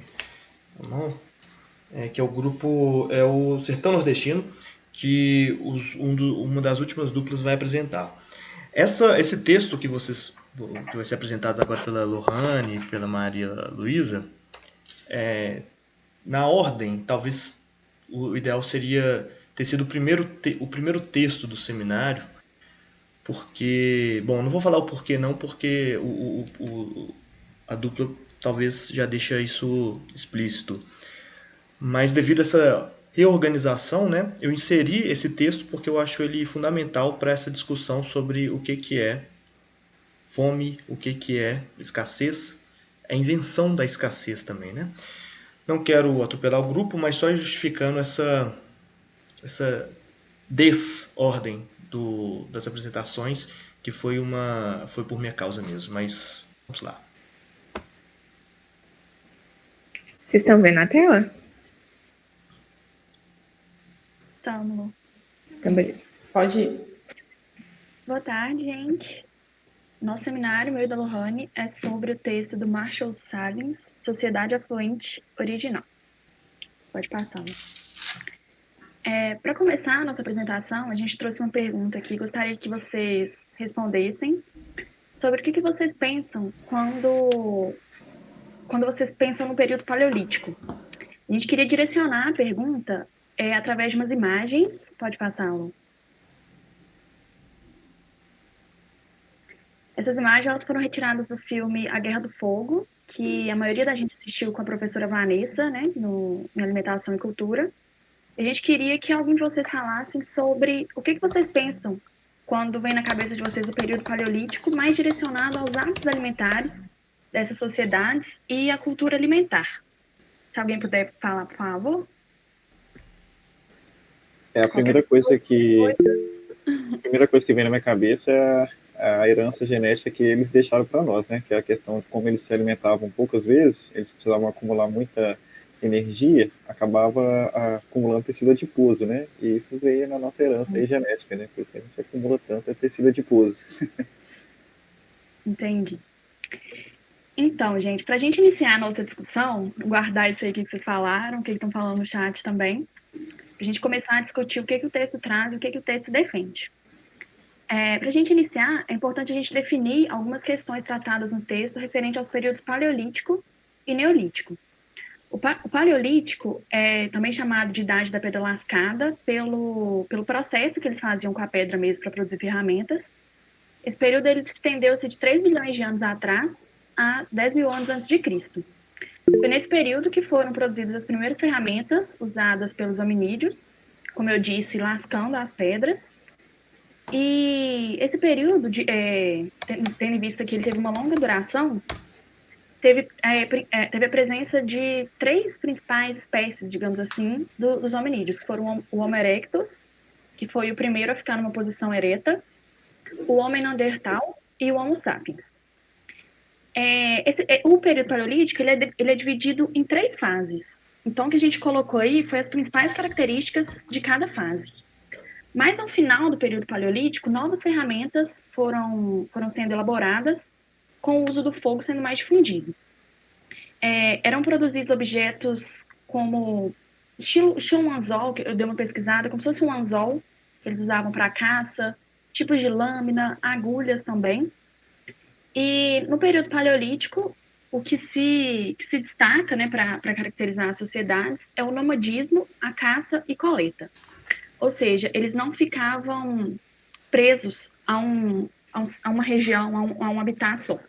Então, eles estavam sempre coletando o que uma área fornecia e caçando o que tinha por perto. A passagem do período paleolítico e neolítico foi a mudança justamente disso, do nomadismo para o sedentarismo. O neolítico ele se estendeu de 10 mil anos antes de Cristo até 3 mil anos antes de Cristo e foi caracterizado pelo que eu falei, a sedentarização do homem. E essa sedentarização possibilitou o surgimento da agricultura e da domesticação de animais. Uma vez que você está preso, digamos assim, né, entre aspas, a um lugar, possibilita você desenvolva técnicas mesmo de começar a plantar e de começar a criar os animais ao redor. Nesse período também teve o desenvolvimento da escrita. A gente trouxe aí um trechinho que o texto fala sobre o período neolítico, que é muito importante para a nossa discussão. O neolítico gerou grande avanço no desenvolvimento cultural, como consequência do grande aumento da quantidade de energia aproveitada e controlada per capita por anos através das artes agrícola e pastoril. A gente entendeu que com esse trecho, o autor quis dizer que no período neolítico, com o desenvolvimento da agricultura e da domesticação de animais, conseguiu-se gerar mais energia para a sociedade, né, para cada pessoa da sociedade. E, consequentemente, eles teriam, teoricamente, mais alimento, né? Pode passar.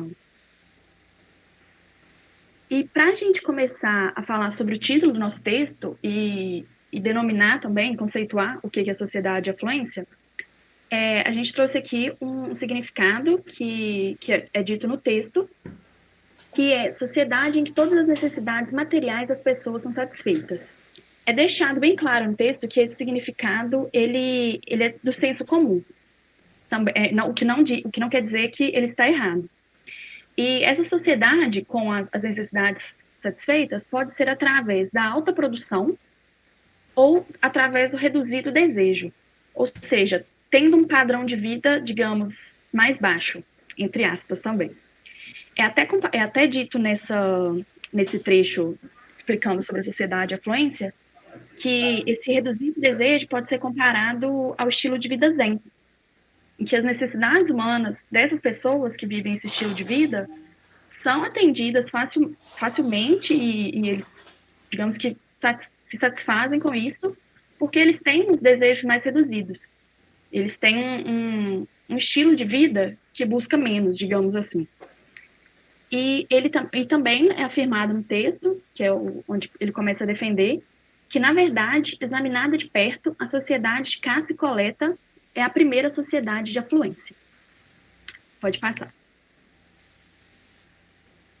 E a partir disso que ele começa a defender que a sociedade de caça e coleta foi a primeira sociedade de afluência, ou seja, que a população desse estilo de vida, digamos assim, eles tinham as necessidades facilmente atendidas.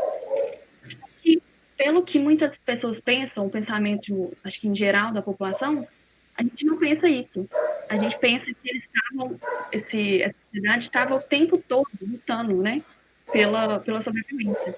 Lutando o tempo todo para viver, lutando, como é visto no filme também, lutando o tempo todo para procurar o fogo, para manter o fogo. Então, é uma luta constante. E essas fontes de concepção errôneas, que uma parte que o autor traz no texto, ele cita esse trecho aí que está falando sobre povos caçadores na América do Sul. O trecho diz: deslocando-se constantemente em busca de comida, obviamente faltam-lhe horas de lazer para atividades não ligadas à subsistência, e podem transportar muito pouco do que porventura fabriquem em momentos de folga. Para eles, produção adequada significa sobrevivência física, e raramente tinham tempo ou produtos excedentes. Ou seja, tá falando que basicamente eles só lutavam para sobreviver. Não tinham momentos de lazer, não tinham momentos de folga, estavam o tempo todo lutando pela vida. Pode passar. A gente trouxe aí algumas concepções existentes, tá entre aspas, que são trechos do texto, e são exemplos dessas concepções errôneas a respeito dessa sociedade. Dessa sociedade do estilo de vida deles. Uma mera economia de subsistência, lazer limitado, salvo em circunstâncias excepcionais, busca incessante de comida, recursos naturais pobres e relativamente incertos, ausência de excedente econômico, máximo de energia de um máximo de pessoas. Então, a partir dessas concepções errôneas que grande parte das pessoas tem, que é o pensamento que predomina, acredito, sobre essa sociedade, será mesmo tão paradoxal sustentar que os povos caçadores possuem uma economia fluente, apesar de sua pobreza absoluta? Pode passar. Então, gente, como a Maria Luísa explicou, a gente tem uma concepção muito idealizada e bem negativa a respeito do período paleolítico. E aí, ao longo do texto, o autor ele vai tentando desconstruir essas concepções que a gente tem, trazendo alguns contrapontos para a gente repensar. O primeiro deles diz respeito à questão da alimentação. Então, por exemplo, a gente tende a imaginar que os homens coletores e caçadores comiam o que estava ali disponível no momento, que aí, né, às vezes, sei lá, tinham que agradecer porque tinha algum alimento ali disponível, e que muitas vezes comiam sem ter prazer, sem gostar daquele alimento, só comia por pressão da fome, né, por questão de subsistência. Só que aí, ao longo do artigo, o autor até cita um caso de um viajante, se não me engano, chama Gray, que ele visita algumas tribos na Austrália, e essas pessoas dessas tribos, elas comem muito um alimento chamado goma mimosa. E aí muitos viajantes que passam por lá acham que as pessoas comem aquele tipo de alimento de forma forçada, né? Porque só tem aquilo para comer. Quando, na verdade, as pessoas gostavam daquele alimento, em primeiro lugar, pela questão do sabor, né? Uma questão sensorial, mas também porque é um alimento que proporcionava que muitas pessoas pudessem se alimentar dele. Então, aí já cai por terra uma concepção de que as pessoas dessa época só comiam porque estava ali, o que tinham ali, né, e aí não tinha uma relação até mesmo prazerosa com o alimento. Outro ponto que o autor vai destacar também refere-se à questão de que são feitas muitas críticas a essa sociedade em função deles não terem o sentimento de posse pelos objetos, materiais que eles tinham. Só que, na verdade, o autor vai mostrar que isso não fazia sentido as pessoas desenvolverem esse tipo de sentimento pelos objetos, pelas coisas que eles tinham, porque como eles precisavam, né, se acontecesse alguma coisa, eles precisavam sair e abandonar o local em que eles estavam a qualquer momento, eles não fazia sentido eles se apegarem a algo que eles teriam que largar. Na verdade, ter muitos objetos era um obstáculo para eles, porque se eles precisassem sair, carregar esse tanto de coisa iria atrapalhar. E aí, se a gente analisar, né, tipo, pensando até hoje mesmo, hoje em dia, ninguém gosta de sair carregando 1 milhão de coisas, porque isso vai atrapalhar no trajeto. Outra questão que o autor vai abordar também, que foi uma das coisas, inclusive, que me fez mais refletir, é sobre a questão do lazer. Porque, eu não sei vocês, mas pelo menos quando eu aprendi, né, e até a concepção que eu tinha antes de começar a ler esse texto, é que as pessoas dessa época viviam sob tensão o tempo todo de sobreviver, né, de buscar um alimento e se defender da selva, dos animais que estavam ali presentes. E jamais poderiam pensar, né, em ter um momento de lazer. Só que aí, ao longo do texto, o autor vai mostrar, inclusive citando alguns exemplos de tribos australianas também, que o trabalho era muito bem definido nessas sociedades. Então, o homem ficava responsável pela caça e a mulher pelo preparo dos alimentos. E essa caça, por exemplo, era feita 2 a 3 vezes por semana. O resto do tempo, as pessoas gastavam conversando, dormindo, então tendo lazer mesmo, né? Então, é uma outra desconstrução que o autor faz.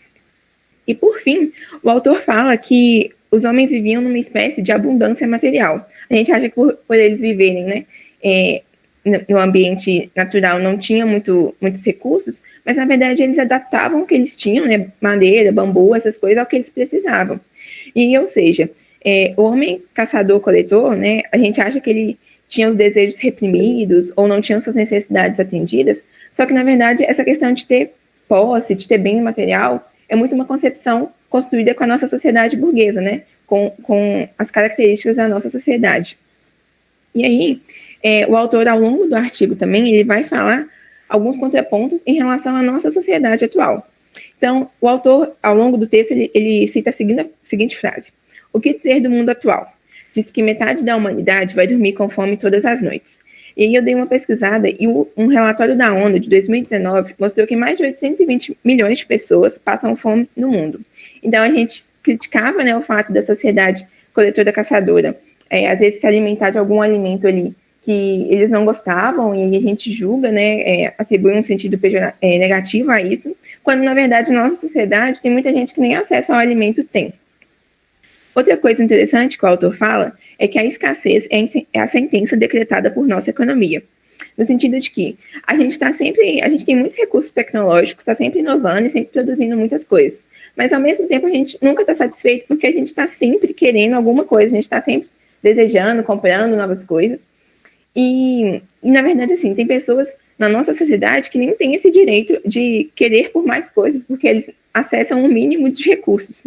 Então, dados do IBGE do ano passado mostraram que mais de 13 milhões de pessoas vivem na extrema pobreza. E, por fim, o autor também fala que a quantidade de trabalho per capita aumenta com a evolução da cultura e decresce a quantidade de descanso. E eu acho que essa é a nossa vida resumida numa frase, porque a gente está sempre trabalhando, sempre na correria, sempre tem coisa para fazer e nunca tem tempo para descanso. Inclusive, um dado do ISMA de 2018 mostrou que a ISMA é uma associação que trata do estresse, controle do estresse aqui no Brasil. E aí ele mostrou que 33 milhões dos trabalhadores brasileiros sofrem com burnout, que é uma síndrome relacionada ao cansaço físico e mental excessivo, advindos da quantidade de trabalho que você tem para fazer. E aí, depois de toda essa discussão que é feita ao longo do artigo, o autor conclui, né, nos finalmente, que o homem coletor-caçador, ele tinha um padrão de vida baixo, né? Ele não tinha essas mordomias que a gente tem hoje, mas isso não significa que eles não tinham as necessidades deles atendidas. Eles tinham as necessidades deles atendidas e os seus desejos para o contexto do ambiente que eles estavam inseridos. Bom, é isso. Obrigada. Muito bom, meninas. Muito bom. Agora a dupla que vai debater o texto.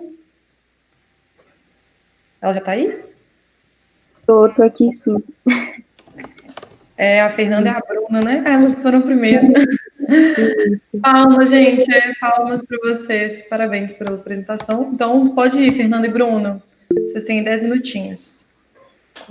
Bom, a gente, na leitura do livro, né, também com a explicação de vocês a respeito do texto, a gente queria, fazer duas perguntas, né, para vocês, relacionadas a assuntos que chamaram, né, a nossa atenção no texto, e eu acho que devem ter chamado de vocês também, até porque vocês trataram desse assunto na apresentação. A gente queria perguntar, assim, por que vocês acham que, a todo momento no texto, né, o autor, ele se preocupa, em enfatizar que os coletores, caçadores, né, eles tinham, uma vida social. Por que ele tem essa necessidade, assim, de desconstruir, né, essas concepções errôneas, né, que os coletores, caçadores tinham, sim, lazer, que eles não possuíam, necessidade de acumular, que eles, tinham as suas necessidades satisfeitas, assim, com o seu estilo de vida, né? Aí a gente queria perguntar isso, por que vocês acham que o autor, ele se preocupa tanto em enfatizar esse aspecto? Eu acredito que ele até cita muitos exemplos, e exemplos de povos diferentes. Ele fala em povos na América do Sul, na Austrália, se não me engano, tem na Europa também. Eu acho que ele preocupa em falar, em enfatizar isso, justamente para confirmar o que ele diz. Porque, às vezes, se ele só se atentasse a mostrar que as necessidades eram atendidas, a gente ficaria pensando muito na parte do lazer, né? Na parte de, retirando as necessidades. Não que o lazer não seja uma necessidade, mas retirando a parte da conquista, né, da alimentação, dos hábitos alimentares, como que é a vida deles fora isso? Fora a sobrevivência, como que seria fora, né, essa parte. Então, acho que ele vai buscando muitos exemplos, todos esses exemplos que ele dá, para justamente enfatizar o que ele defende. A gente pensou junto, assim, eu e a Fernanda também chegamos a essa conclusão, que eu acho que ele queria, assim, mostrar, né, que a vida deles não estava diretamente ligada só à sobrevivência, não era apenas só para sobreviver, que tinha outras coisas envolvidas também, né? É isso mesmo.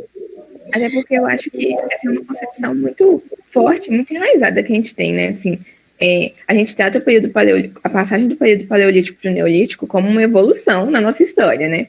Então, eu acho que ele dá esse tanto de exemplo para mostrar que não é bem assim o jeito que a gente pensa, para desconstruir esse raciocínio que é tão forte na gente, né? Assim, eu me identifiquei muito lendo esse texto, porque eu super pensava desse jeito até fazer a leitura desse artigo.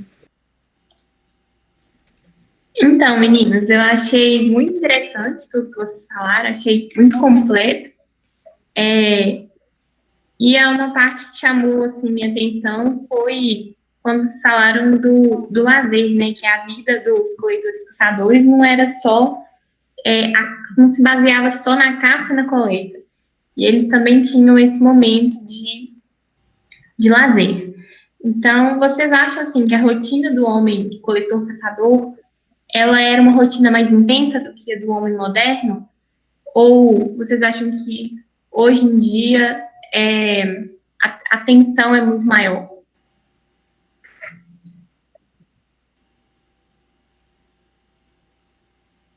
Eu acho que Fernanda, né, que perguntou. Acho que essa pergunta não tem nem, a gente não tem nem parâmetro para comparar, sabe, para falar o que é mais, o que é menos, porque eram realidades totalmente diferentes. Então, assim, não dá para era por ser realidade diferente, por ser inimaginável, digamos assim, a realidade deles, a gente não tem como comparar com a nossa, né? Acho que é a nossa opinião, que eu e a Lu até conversamos disso. Sim, eu também pensei que são realidades diferentes, são tensões, vidas diferentes. Tipo assim, a gente hoje que tá nesse mundo, né, avançado, assim, entre aspas, tem tanta coisa ruim acontecendo por aí, tem tanta gente passando tanta dificuldade.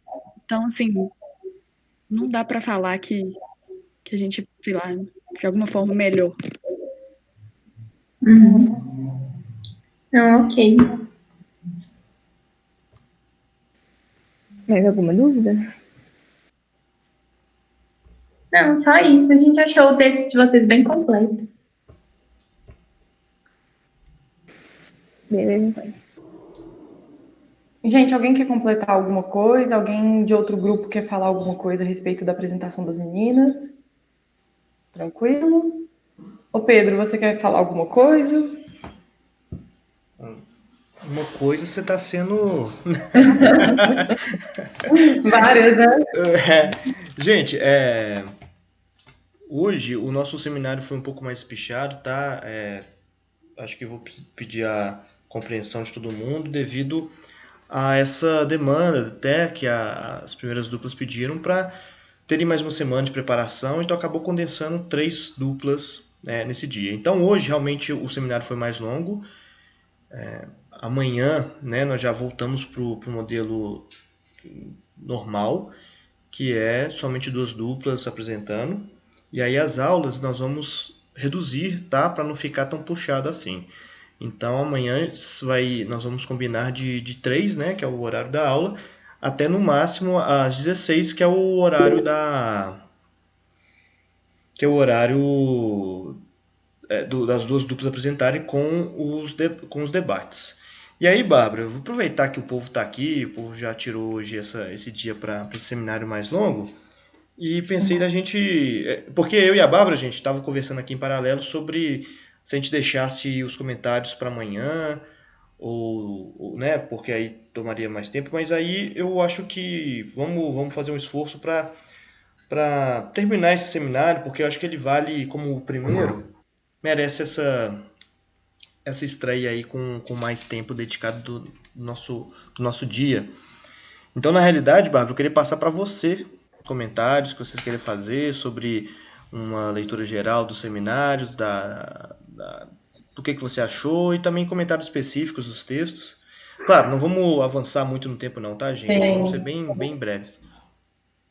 Então, o comentário que eu queria fazer, porque eu estou vendo essa apresentação como geógrafa, né? Vocês são futuros nutricionistas, aí, nutrólogos, não sei, nutricionistas, né? Eu estou vendo como, na minha apreensão de professora de geografia e de geógrafa, e o texto do Josué de Castro foi o que mais me chamou a atenção. E eu queria perguntar para vocês sobre uma questão que, na verdade, a Gabriela tocou brilhantemente, que é a questão: nossa, nós temos tantos territórios, nosso território é tão vasto, ele tem um clima tão agradável, o porquê, e também, eu acho que outra pessoa também comentou isso aqui no chat, foi um menino que comentou isso aqui no chat, que isso, o Thiago Cruz, ele falou: tudo que produzimos nesse país já não era para existir mais fome. E a gente tem que pensar um pouco também da posição geopolítica que a gente se encontra. O Brasil, ele sempre foi um território que, ao longo da sua história, ele foi explorado. Então, por que nosso país sendo o maior produtor de soja do mundo, por que essa soja não fica aqui?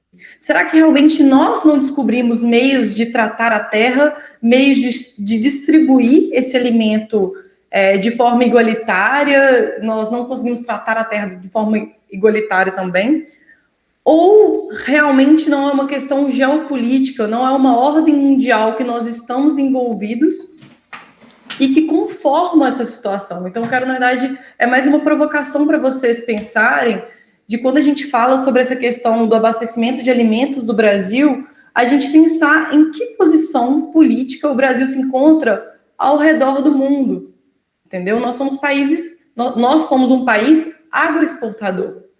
Então, tudo agro que a gente produz aqui, basicamente, não fica para a nossa população.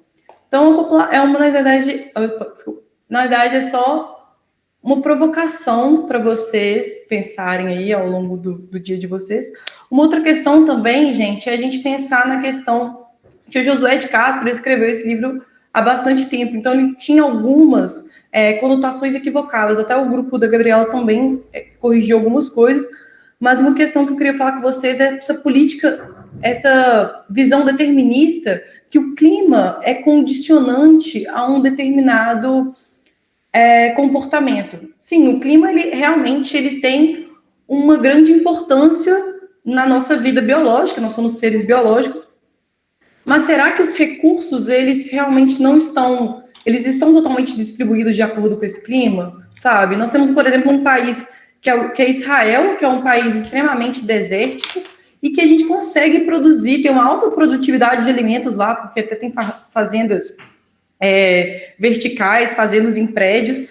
Então, lá tem uma alta produtividade de alimento e também tem uma alta distribuição de alimentos entre a população. Então, será que realmente o clima ele é um fator determinante para a construção de um hábito alimentar? Ou será que, novamente, não é uma geopolítica? Também é isso que eu quero que vocês pensem, debatam, matutem aí na cabecinha de vocês. Tá bom? Pedro, passo novamente a palavra, foi bem sucinto, só para finalizar. Esses eram os meus argumentos de geógrafo para vocês. Muito bem, Bárbara. O determinismo e o possibilismo, gente, são discussões que a gente começa já na geografia desde cara, né? Eu acho que é um tema muito bacana e que a geografia, nesse ponto, avançou bastante para quebrar essas visões que a Bárbara está colocando. Então, eu vou ser mais pontual nos textos, gente. Sobre o seminário como um todo, essa questão que eu falei sobre os ajustes, né? Para ajudar os próximos grupos, eu vou deixar para amanhã, mesmo porque os grupos de amanhã já estão preparados, então não quero confundir a cabeça de ninguém, mas no geral, gente, tá num modelo muito bacana, tá? Amanhã só vou fazer alguns comentários, mas mantenham o que planejaram para amanhã. O que eu queria falar, gente, é sobre o Josué de Castro, né, que é um autor mundialmente conhecido, renomado, foi indicado várias vezes ao Nobel da Paz. Ele é nordestino, o pai dele é paraibano, não sei se ele nasceu no Recife, eu me confundo. A Bárbara colocou aí, né, um texto de 1940, tem que alocar historicamente esse texto e pensar nos resultados dele, algo que os grupos debatedores provocaram, né? Um grupo debatedor questionando esse resultado e o outro grupo colocando a atualidade da região amazônica. Gente, algo que é muito importante do Josué, pelo menos que me chama muita atenção, é quando ele classifica as fomes como endêmica, epidêmica e zonas de subnutrição. E queria, né, só deixar claro o que isso significa, né, que a fome endêmica, a palavra endêmico vem daquilo que é do local e é no sentido permanente, né, são carências nutritivas, avitaminoses, permanentes por mais de 50% da população. A epidêmica dá no sentido de ser temporária, sazonal e inconstante, né? Isso quebra muito a ideia daquela imagem também do semiárido nordestino permanentemente em fome. Isso eu vou deixar para o grupo, né, que vai discutir esse texto para falar sobre isso, tá? Essa quebra também dessa imagem sobre o Nordeste, sobre o semiárido. E outra questão que eu queria falar sobre ele, gente, é o método da regionalização que ele traz. Eu tô com um livro aqui, eu usei a 10ª edição, tá, gente? Eu vi que vocês usaram a 9ª. Mas essa parte aqui é toda igual, né? Essa regionalização, que coloca as áreas, as regiões amazônicas, Nordeste açucareiro, Sertão nordestino, Centro-Oeste e Extremo Sul. Vocês podem notar que não bate com as macro-regiões do IBGE. E, ao fazer isso, o Josué de Castro está provocando também uma leitura a partir de uma outra perspectiva e tentando evitar generalizações que a macro-regionalização do IBGE, que naquela época não era a mesma que atualmente, tá? Mas não quis utilizar a mesma ideia da macro-regionalização. Ele saiu disso. Então, em vez de entender o Nordeste brasileiro como um todo, ele quebrou essas diferentes formas de entender essa regionalização que ele mesmo criou. E outra coisa que eu queria falar também, gente, é sobre essa questão de ser um autor brasileiro, um autor que é renomado, né, como eu disse, e que logo na 10ª edição ele tem ali uma dedicação a Raquel de Queiroz, que foi uma romantista, né, que ele diz que é uma romantista da fome. Ela escreveu um livro chamado Os 15, sobre uma seca e sobre as questões sociais dessa seca, em 1915 no Ceará. A Tatiana, se eu falando aí que já leu, é um livro bem... Né, o grupo que vai falar sobre o semiárido toca um pouco sobre isso, né, um livro bem denso, bem triste. Mas também ele também coloca, né, a memória de Euclides da Cunha, que foi o que relatou a Guerra de Canudos, algo que eu já falei para vocês sobre a Guerra Camponesa na Bahia, no comecinho da República. Quer dizer, é um autor brasileiro muito importante que faz uma leitura, né? Nós temos essa chance, né? Nós tivemos essa grandeza de ter esse patrimônio, que essa obra de um brasileiro lendo o Brasil. Diferente do que normalmente acontece, que são leitores... autoras... desculpa, Gabriel, desculpa. Não vou falar mais, mesmo porque eu também vou debater, né? Mas eu me empolgo um pouco com o Josué porque eu acho que é uma pessoa que é pouco debatida, visto a sua importância, tal como vários outros autores e autoras brasileiras ou da América do Sul que têm muito a contribuir para a leitura regional e a leitura também mais generalizada. Outra coisa que eu queria falar, gente, Bom, vou pular aqui várias coisas, mas vou parabenizar os grupos, né, pela forma como debateram, como trouxeram um debate, como trataram o debate, a apresentação muito ilustrativa, muito bem fundamentada. E a Lohane, algo que você colocou, né, sobre mudança de visão, acho que é um impacto que me causou, né? Quando eu li esse texto durante o mestrado, foi muito parecido com o que você teve. Identifiquei bastante. E aí, gente, eu não tinha pensado que nós estaríamos lendo Josué de Castro e logo depois teria a apresentação do Marshall Salles, que é um antropólogo. E acaba que foi um verdadeiro contraponto de duas perspectivas epistemológicas. De um lado, o que nós consideramos talvez um positivista crítico, que é o Josué de Castro, e do outro, um antropólogo que teve uma visão muito de relativismo, muito... Bom, eu não sei, na verdade, classificar o que o Marshall Salles é, mas que teve um grande impacto no debate ambientalista daquele momento, né? E, mais uma vez, contrapondo visões economicistas, tal como nós vimos na aula das outras economias. Enfim, acho que foi uma aula muito boa, foram apresentações, foi um seminário muito bom para a gente introduzir o nosso tema, e que amanhã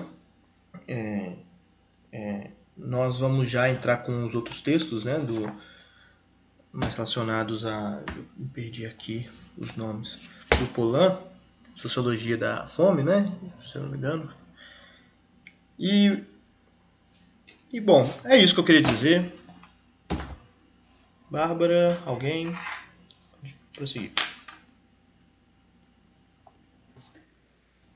Tranquilo, então eu vou dar início ao encerramento, início ao final.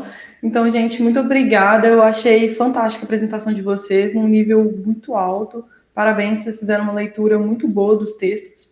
E é isso, a gente vai debatendo para a gente agregar conhecimentos e ir compreendendo melhor as coisas. Boa tarde para vocês. Pode falar, Pedro, você ligou o microfone. E obviamente, muito obrigado, Bárbara, pela sua participação. Acho que eu faço o convite para você, assim, se puder e quando puder, participar dos nossos seminários com as suas intervenções, com a sua mediação. Foi um diferencial muito bom hoje. Obrigado, Pedro. Então tá, gente. Boa tarde para vocês. E é isso. Até amanhã. Amanhã eu vou estar presente. Então, até amanhã. Vou fechar aqui a chamada. Valeu. Vai dar algum problema se eu fechar e você estiver gravando ainda ou não? Não. Fica à vontade.